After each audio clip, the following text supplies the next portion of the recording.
Over spring break, I was given the opportunity to travel out of the country to the beautiful Peru on a study abroad trip. I can honestly say this was the best and worst week of my life. This trip came with many days that challenged me, but helped me grow and introduced me to the most amazing opportunities and relationships anyone could ask for. First things first, allow me to introduce myself. My name is Mel Hassler, and I'm a sophomore studying agricultural communication at Purdue University.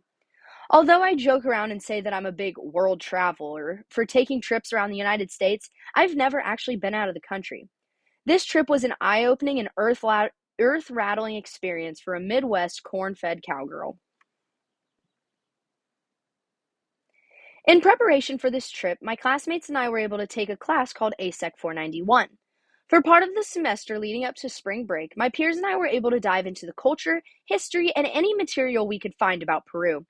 Our professors, Dr. Russell and Dr. Fields, prepared us with presentations, videos, guest speakers, and everything they could without taking us to the country itself. Although I felt more than prepared, there are things that you can't just prepare for, like the sight of Machu Picchu, the taste of fried guinea pig, or any barriers and setbacks that come with traveling. The very first day, my group loaded up in the vans at Purdue University around 3 a.m. to make a haul to the Chicago airport. We arrived 3 hours early. Everyone made it through check-in fairly easily except me and Adrian. Between not having a COVID test and forgetting a vaccination card, the two of us and Dr. Russell ended up staying a day and wandering the streets of Chicago. Although we were devastated, it was a learning curve for all three of us. One would think that it would make me more prepared for this trip and pay close attention to things, but you guessed wrong. While we were traveling from Lima to Cusco, I not only lost my boarding pass on our shuttle bus, but my phone too. The next few hours, followed by the next 4 days, were very hard for me. I didn't have contact with my parents, I wasn't able to take pictures, and I felt lost. But it did make me feel more connected with my group members and was much more attentive on our tours. Our tour guides were absolutely amazing and so much fun to get to know. At the beginning of our first tour, they warned us that we were going to have a headache, maybe a stomach ache, and feel lightheaded and maybe even nauseous. I had no idea what they were talking about until we went to dinner, and everything that I ate came right back up.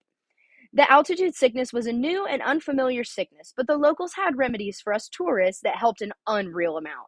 Thank goodness for the Peruvian people. Prior to our trip, we were paired with four students from the School of Agriculture in Lima called La Molina. Over Zoom, I didn't quite understand how I was going to be able to build a relationship with these students, but it came so naturally when we were all together. This also isn't just relevant for the La Molina students.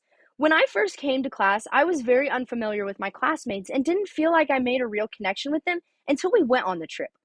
We were all very quiet, not conversational, and not very comfortable talking about our prior experiences around each other. But the first 2 days into the trip, we were sharing food and drinks, telling stories, and it felt like we had known each other a lifetime. Without this trip, I wouldn't have made 16 new best friends, especially with four of those being in a different country. During my trip to Peru, a lot of our schedule outlined surrounded archaeological sites built from the Incas, the Ala communities, and experiencing Peruvian culture as a whole. During our trip on every tour, we were able to immerse ourselves in the rich history of Peru and the Incan cultures by visiting places such as Machu Picchu and Incan museums.